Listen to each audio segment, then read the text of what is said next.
Firstly, thank you all for being here and taking the time out of your busy schedules to come hear a little bit about our pathway planning program at Lynchburg Humane Society. Is everyone enjoying your time at the conference so far? Yeah, it's been pretty great, hasn't it? So I'm going to be speaking today about the pathway planning program at my organization. It is still relatively new. We rolled it out last year, and we're still making some tweaks and changes and implementing some new things as we go. But so far, we've had a lot of really great success, and we're really excited to tell everyone about it. So to tell you a little bit about my organization, I am the Senior Manager of Operations at Lynchburg Humane Society. We are a 501c3 nonprofit private animal shelter with a government contract. So we are a private shelter, but we do take in all of the strays and seized pets from our area that are brought in by animal control. Our average daily shelter dog population is about 94 dogs, and that is with 48 kennels, 10 dog living rooms, and 5 cubes for our puppies and small dogs. Our intake in 2023 was 1,225 dogs, 1,996 cats, and then 36 other pets, which are our small animals, rabbits, guinea pigs, things like that. And then our 2023 adoptions were 964 dogs, 1,930 cats, and then 31 of those 36 others. We went into the new year with 5 hamsters. We just had so much trouble getting off of our plate. And I don't know why it's not up here, but our save rate for 2023 was 93%. So what prompted this change? Myself and a few of our other managers just found ourselves continuously asking, why is this dog still here? He's cute, he's young, he's friendly, he loves everything. Why is he still here? And we realized that there was no real structure to the work being done to try to get them out of here. So that's pictures being taken, positive pet notes being added, really any information, positive or negative, and that there were pets being overlooked and forgotten about in the process. Junior's a really great example. He was a 1-year-old Akita that came to us in 2022, I believe, yes. And about 30 days later, we were like, why is this dog still here? You know, we thought he would fly out the door. He's young, he's super cute, he's a special breed. And then we looked at his profile. His picture, the one picture that you see, is the one picture that he still had. He didn't have any others. And while it's a good picture, it is just one. And then his profile, there was no bio, no new photos, no positive notes. So when people saw him on our website or came to our adoption desk to ask questions about him, we did not have any information to offer them. So we were solely hoping that he would get out of there based on his looks. And so that led us to want to implement a pathway planning program. So what is a pathway planning program? The goal of a pathway program is to get dogs into home faster by providing a system that categorizes each dog based on their estimated length of stay and provides them with a structured timeline that ensures marketing and care needs are being met proactively and resources are being divided fairly. So what does that mean? That's a lot of words, right? So we don't want to waste our time on the cute little Yorkie. We want to make sure that we're taking the little bit of time that we do have and we're really focusing on those dogs that have more complicated histories, that are larger, and that just aren't going to fly out of our doors as quickly as the little Yorkie will. What's the point? So the point of a pathway planning program is to decrease the length of stay, get dogs adopted faster. It's to improve their quality of life while they are being housed in the shelter, to delegate time and resources to pets who need it the most, and ultimately to increase life saving.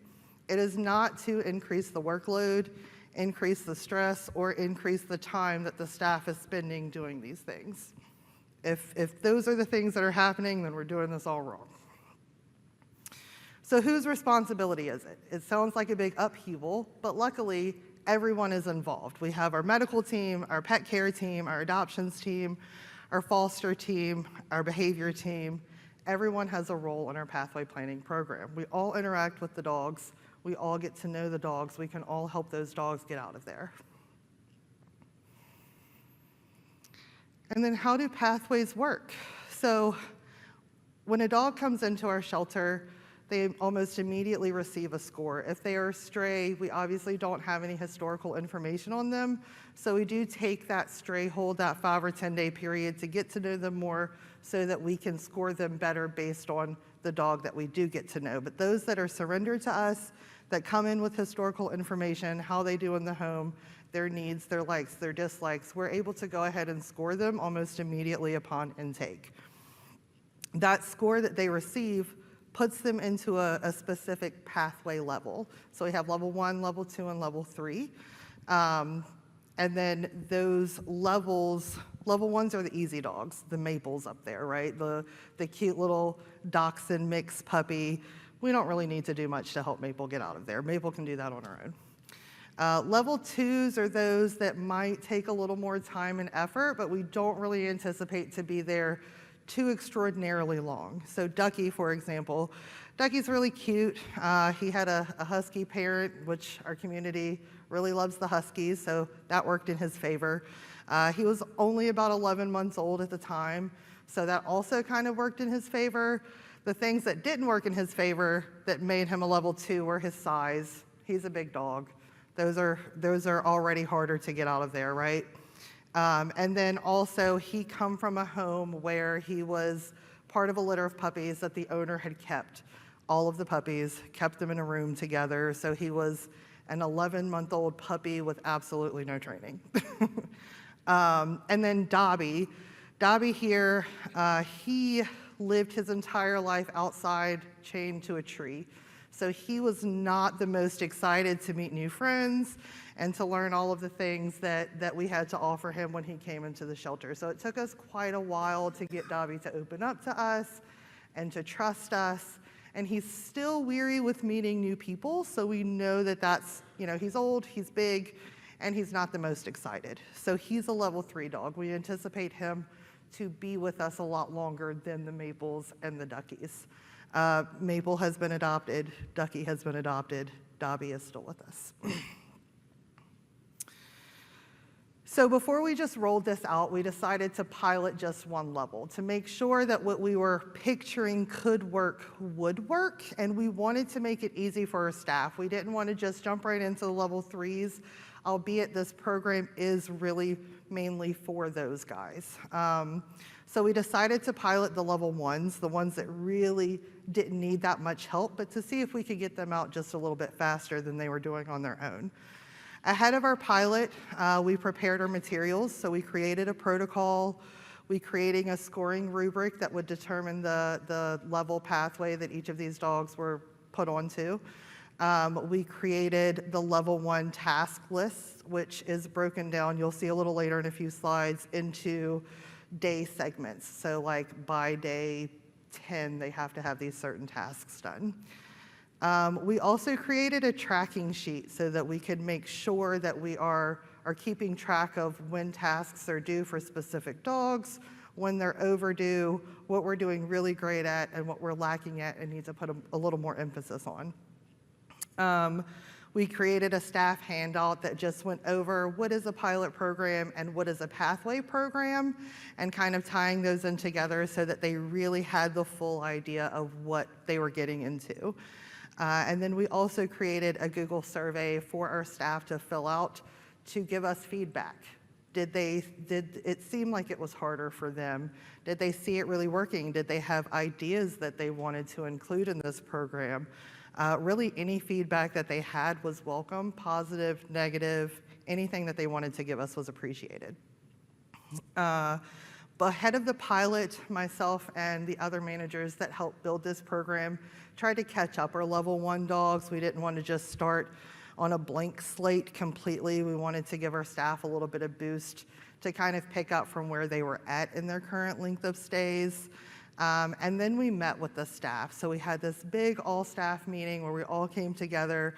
We presented these materials to them. We explained the program, and they were all super excited about it. Anything to get our dogs out of the shelter faster, they are completely on board with.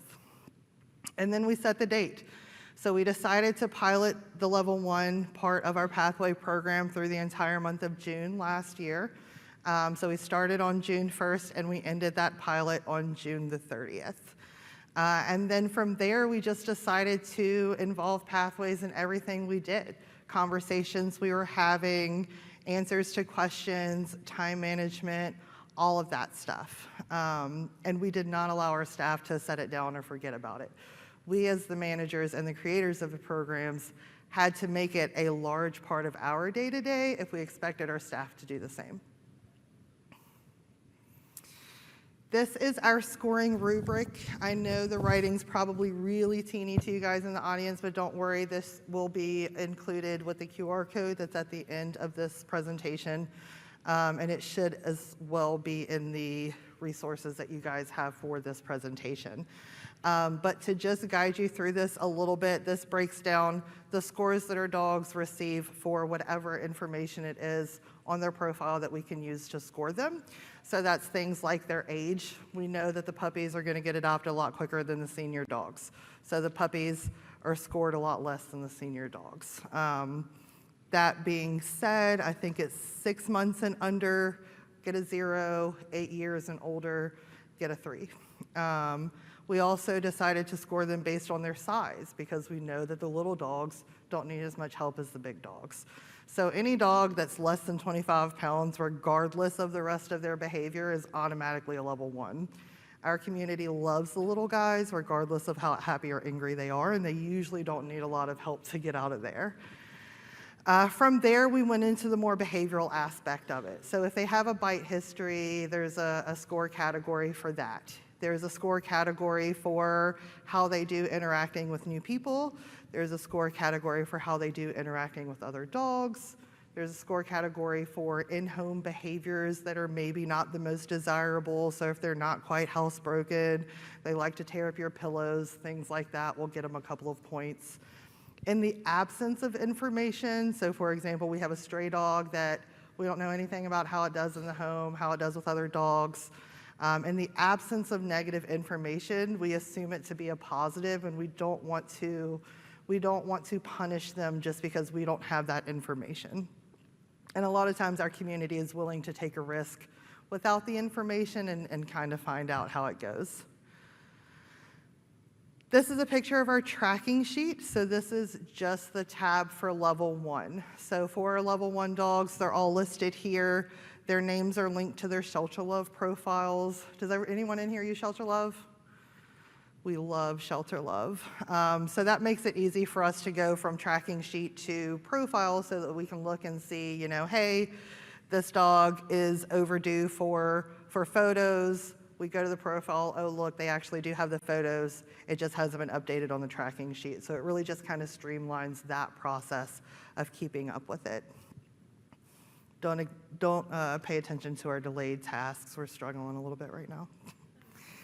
And then this is the level 1 tasks that we piloted. So we decided to do 10-day increments for level 1.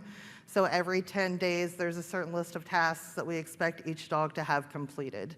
So on their first day, they should have their pathway assigned, their historical info gathered, they should be microchipped, and they should have at least one good photo. And then if they're still with us by day 10, they should have a positive pet memo. They should have a bio on our website, on their kennel card.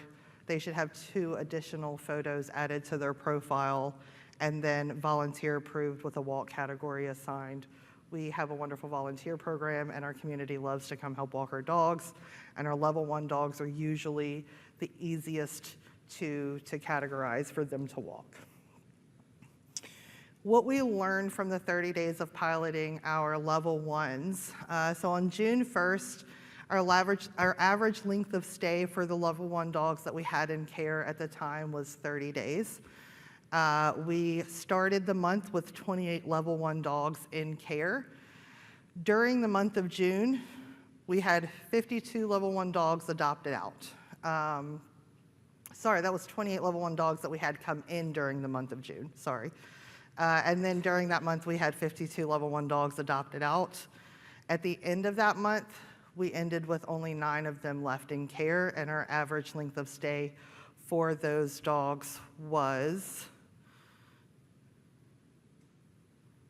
9 days, 12 in care, 9 average length of stay. Sorry, I got those numbers backwards.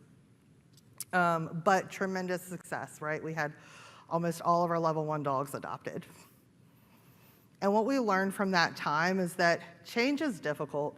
It's hard. It's so hard to transition from what you know and how you've always been doing things to now trying to put more structure on it, to having the freedom to take pictures when you want of whoever you want, however you want, and now being told, hey, listen, this dog really needs some photos. I know he's not your favorite, but can you go get us some? And you will have setbacks. We're still having setbacks. Some, not as many as we were, but we've learned some things along the way. For example, we initially thought that our levels would decrease in timeline as they increased in level. So, for example, the level 1s have those 10-day increments between tasks. Our level 2s originally were supposed to have 7 days, and then our level 3s would have 5 days, which sounds great in theory until you sit down and try to actually come up with tasks to happen every 5 days for those dogs that you anticipate being in care longer.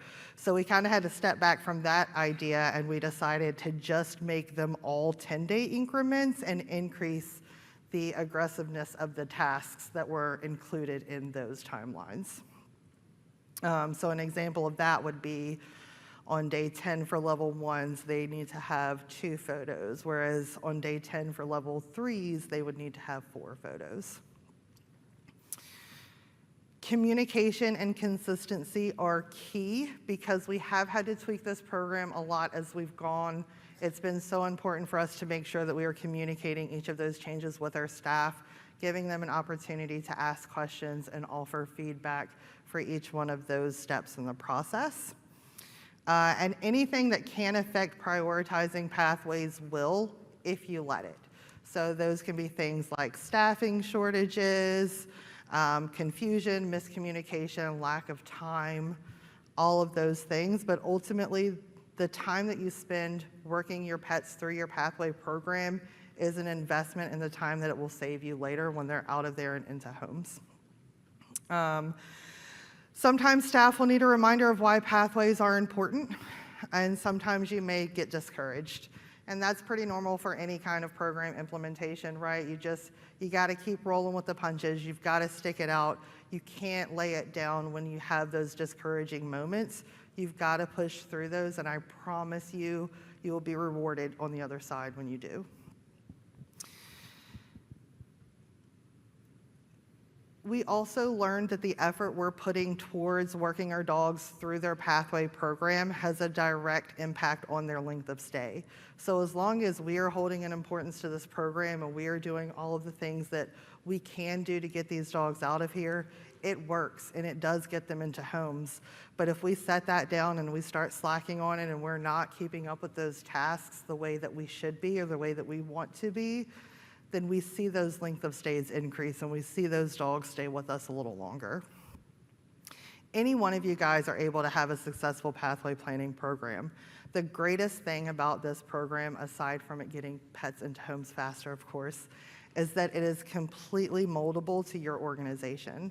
So anything you want to do with it, you can. Things that work for my organization, that don't work for your organization, you don't have to do those parts of it. You can build this program completely around your organization's needs and what helps your pets get adopted the fastest. This is so out of order, but that was our level 2. So of course, after we piloted our level 1, there was no doubt in our mind we wanted to continue going. We wanted to roll out the level 2s and roll out the level 3s, and we even have other plans in place for future plans for our pathway planning program, which we'll touch on that a little bit later too. So this slide was actually made before we decided to condense those timelines to 10 days each. So it does kind of give you an idea of what that looked like beforehand with the 7-day increments there, and you'll notice a lot of the tasks are very similar, but maybe there's a little bit more to it than it was for level 1. So where we expect a level 1 dog to be microchipped on day 1, we don't expect it for a level 2 dog until day 14 because they might need a little more getting to know, how to best do that behaviorally on their end. And then these guys are just some examples of our level 2 successes. So to just go over how Pathways helped them very briefly, Reggie, the dog in the top left corner, before he started his pathway, he was with us for 107 days. And afterwards, he was adopted only 8 days after being put on his pathway. Cheddar was with us for 121 days before and only 13 days after. Kelsey, very similarly, with us for 150 days before Pathways and only 13 days after. Grilled Cheese, he was with us for 197 days before and only 17 days after. And then Charlie really surprised me because she's this cute little 3-legged boxer mix looking thing. She was super friendly, had no issues. She had been with us for 246 days before her pathway began, and she was adopted 21 days later. And then Bodie, big guy on the end over there, had a kennel aversion, did not want to leave his kennel for anybody. He was with us for 264 days before his pathway and only 21 days after. And then, of course, we're so excited about this program that we already have loads of future plans for it, just finding the time to work on those plans. So we are just rolling out our level 3 this month, a year later. And that is mainly just because we wanted to make sure that we had the opportunity to tweak what we needed to tweak and to change what we needed to change so that by the time we rolled out our level 3s, we are really confident that there will not need to be any changes to those. And if it does end up needing changes, that's okay too. We also plan on building specific pathways for dogs that are not available. So dogs that are on their lost pet holds, dogs that are in foster care, and dogs that are receiving medical treatment and unable to be adopted in the meantime.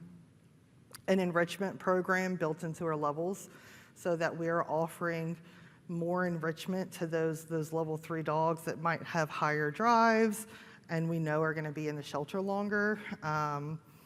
Also using pathways to further pinpoint our capacity for care and manage our intake. That means like we only have 3 level 3 dogs in care right now, so we can afford to transfer in this dog with behavior concerns from another shelter. Whereas, we've got 20 level 3 dogs in our care right now, we can't really afford to take on another behaviorally concerning dog at this time. And then also pathway-based adoption fees. It's okay to charge a little bit more for those more desirable guys and the ones that have a line of people at the door waiting to take them home, but also maybe lowering those fees on the other side of that for the dogs that do require more and might need to have a trainer set up for when they go home, might need to have more supplies bought for management of whatever it is in their home, whether that's a resource guarder, whether that's a dog that needs a wheelchair, whatever that is. And then also our long stay task force. So that's something that we've had here and there. It's not really stuck around consistently long term, but being able to use that as our end of the road. What happens when a dog has completed its pathway, all of its tasks are completed, and all of the days are gone, and it's still in our care? What do we do at that point? So at that point, we would add them to our long stay task force where our staff meet about them, talk about what their needs are, and then put more special plans in place for them. So more aggressive marketing plans, maybe seeing if we can get them into a board and train facility or sponsored adoption fees, things like that. And then maybe even a pathway for cats. We have so many cats, guys, that just makes me nervous. But it works so well, maybe. And then a few tips that we picked up along the way if you're wanting to implement your own pathway program. Again, you're able to fully customize it to your shelter. What tasks are you already doing? So that's kind of where we started. It was the pictures. It was seeing that the juniors of the world or of our shelter didn't have more than one photo, but we had dogs that had been there for a week that had 20 photos. And then talk to your teams. What do they think they can achieve? Involve them in the process of building this program and implementing this program. Ultimately, they are the ones that will be working this program, so their feedback is super important as you go. Change is hard. Also help your staff adjust. Make pathways a part of everything and include yourself in those tasks. If they see their leadership team doing the things that you're expecting of them to do, they're much more likely to do it themselves. And then communicate the wins. I cannot emphasize how important that part of it is. You need to let your staff know and see the benefits that this program is having and the successes that you guys are seeing with it. So like that slide that I showed you guys with the 6 dogs, making sure that they see that. You know, it's exciting when you just see that a dog goes home, but they don't always see that data that lies underneath of it. And then don't give up. Again, change starts with you. So as long as you make this a part of your day-to-day and it's important to you, it will become important to your staff as well. This is my email address. And Kristen is the behavior manager at my organization. She was actually supposed to be presenting with me today, but she is currently with child, and her child decided that she could not come. And that QR code has all of the materials that you have seen in this presentation so far, so you'll get to see the scoring rubric up close and actually read the writing on that. You'll get to see the handout that we created for our staff, the tracking sheet in all of its glory. It is just a copy, so it's not up to date. And it might be a little overwhelming, but play around with it as you like. And I believe that is my last slide. So we have plenty of time for questions. Does anybody have any questions? And if so, please head to the mic in the middle so everyone can hear you guys.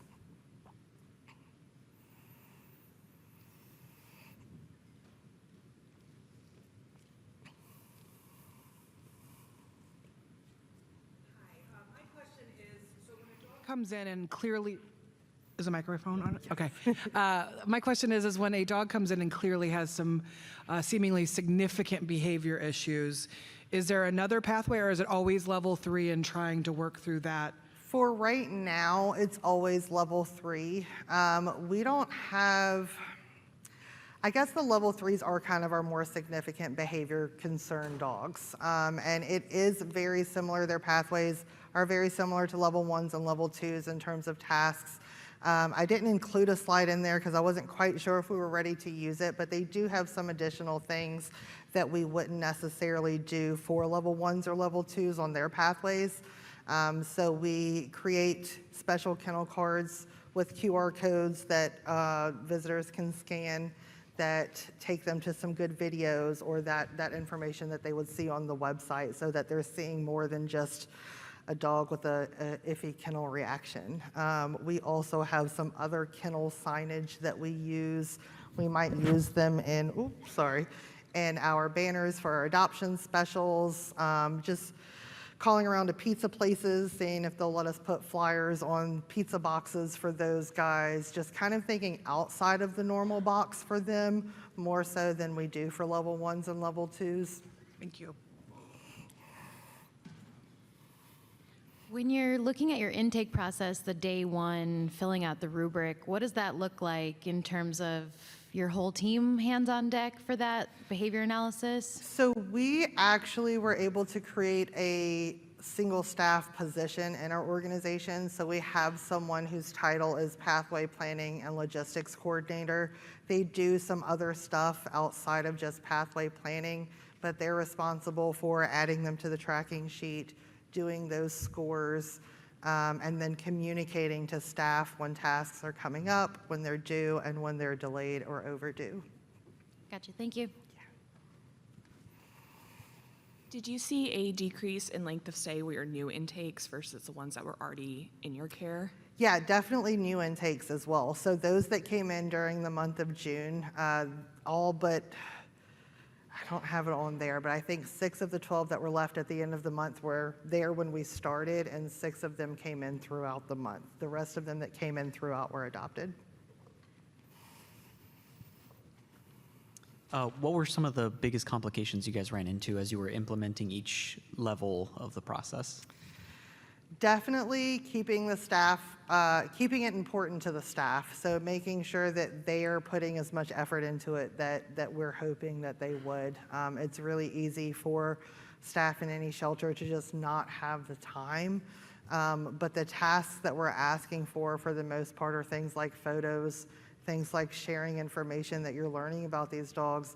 These things are happening naturally as they're interacting with the dogs anyway. So it's just asking them to share those things and not just hold them internally, and, near and dear to themselves.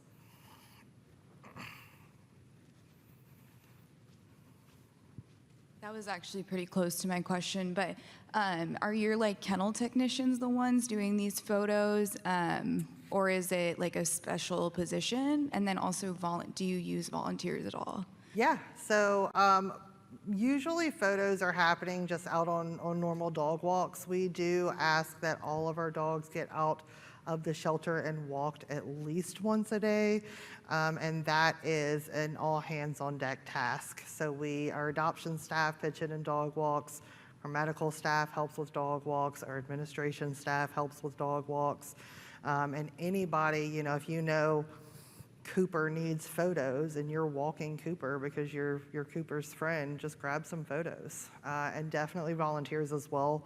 We have a growing volunteer dog walk program. So one of the things that we don't quite have a solution for yet, but we've been discussing, is how our volunteers can more freely share what they gather while they're on those walks with the dogs.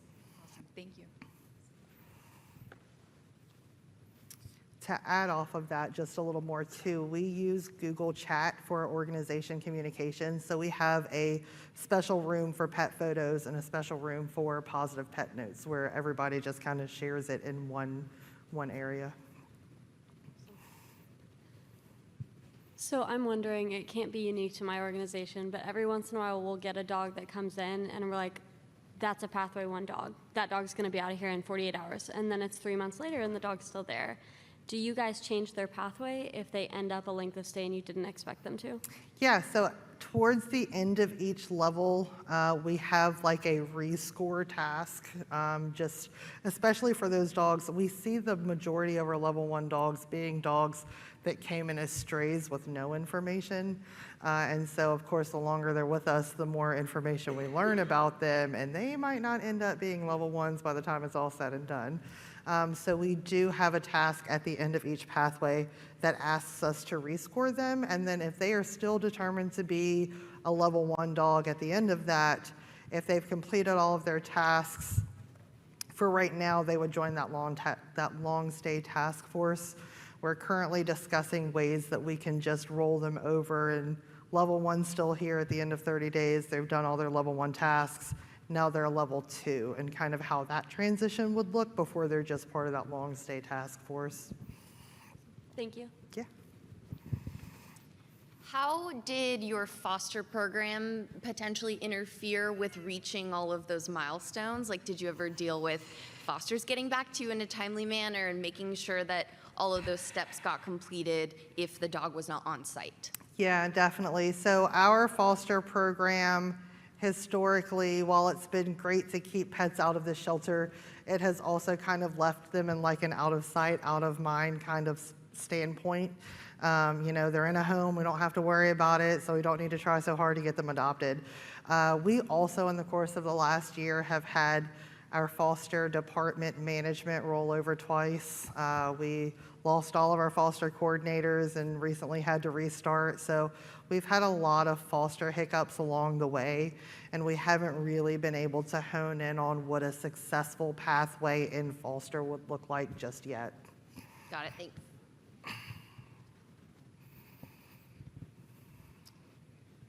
So where and how did you log all of this information and hold accountability to your staff? Like, was it on kennel cards? Was it in Shelter Love? Was it in a computer? Like for Was it their all paperwork? tasks? Yes.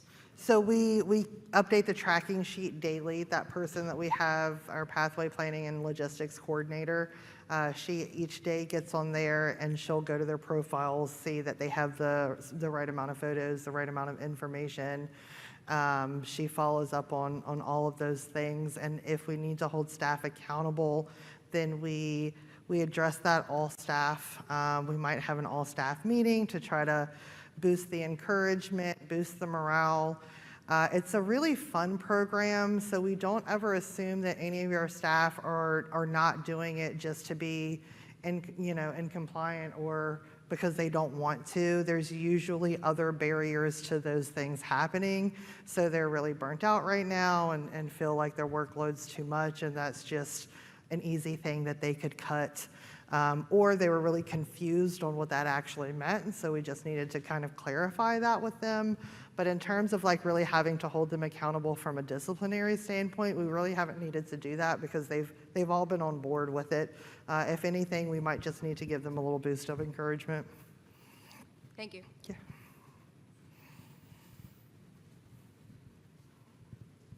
Just wanting to make sure it's okay if we contact you for like when you do actually get level 3 put up. Yeah, absolutely. Okay. Absolutely. That should be officially starting next week when I'm back. We were working really hard. Our goal was to have it out before the conference so that I could share that on our screen, but we weren't quite there. Again, our organization's been having some staffing hiccups recently that we're trying to navigate through. I know a lot of you probably are experiencing the same things right now, but it is ready to roll out. Just got to get back to Virginia. Awesome. Definitely want to use that one. So. Yeah, absolutely. Any of you guys feel free to reach out to me. I'm happy to share any materials that we have. I'm happy to add you to a list and share any materials that we add onto it in the future. Ask any questions that you guys may have. Kristen as well, I know she's not here, so I will speak for her, but she's also happy to answer any questions that you guys have. Right now, she's working from home, so she has a little bit of freedom to really have those conversations with you guys as well. All right, any other questions? No? Thank you guys.